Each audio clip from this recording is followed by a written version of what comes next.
Good day. This is Pastor Sharon Amundson from Mariposa Lutheran Church, welcoming you to our Friday Bible study group reading of the Gospel of Mark. If you want an introduction to our church, our Friday group, and the Gospel of Mark itself, please go back to chapter 1 and listen to the first 4 minutes. But having heard it now a couple times myself, I decided that you don't need to hear it every time we start a new chapter. So listen and wait, and the next chapter was about to begin.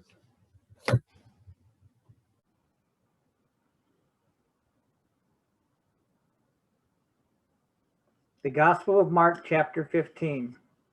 And as soon as it was morning, the chief priests with the elders and the scribes and the whole council held a consultation. And they bound Jesus and led him away and delivered him to Pilate. And Pilate asked them, "Are you the king of the Jews?" And he answered him, "You have said so." And the chief priests accused him of many things. And Pilate again asked him, "Have you no answer to make? See how many charges they bring against you." But Jesus made no further answer, so Pilate wondered. Now at the feast, he used to release them for them one prisoner whom they asked. And among the rebels in prison who had committed murder in the insurrection, there was a man named Barabbas. And the crowd came up and began to ask Pilate to do as he wanted to do for them. And he answered them, "Do you want me to release for you the king of the Jews?" For he perceived that it was out of envy that the chief priests had delivered him up. But the chief priests stirred up the crowd to have him released for them, Barabbas instead. And Pilate again said to them, "Then what shall I do with the man whom you call the king of the Jews?" And they cried out again, "Crucify him." And Pilate said to them, "Why, what evil has he done?" But they shouted all the more, "Crucify him." So Pilate, wishing to satisfy the crowd, released for them Barabbas. And having scourged Jesus, he delivered him to be crucified. And the soldiers led him away inside the palace, that is the praetorium, and they called together the whole battalion. And they clothed him in a purple cloak and plaited a crown of thorns they put on him. And they began to salute him, "Hail, King of the Jews!" And they struck his head with a reed and spat upon him. And they knelt down in homage to him. And when they had mocked him, they stripped him of the purple cloak and put his own clothes on him. And they led him out to crucify him. And they compelled a passerby, Simon of Cyrene, who was coming in from the country, the father of Alexander and Rufus, to carry the cross.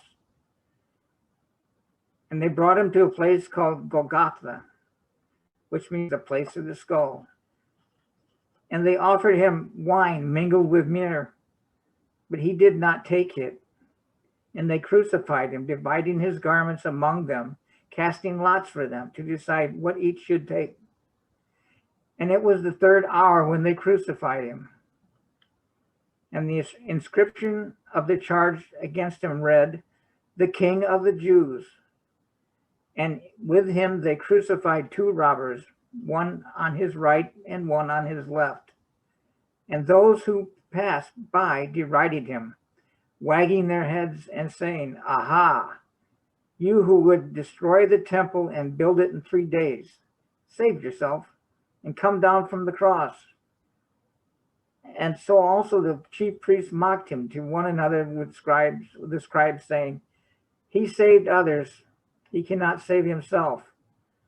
Let the Christ, the King of Israel, come down now from the cross, that we may see and believe."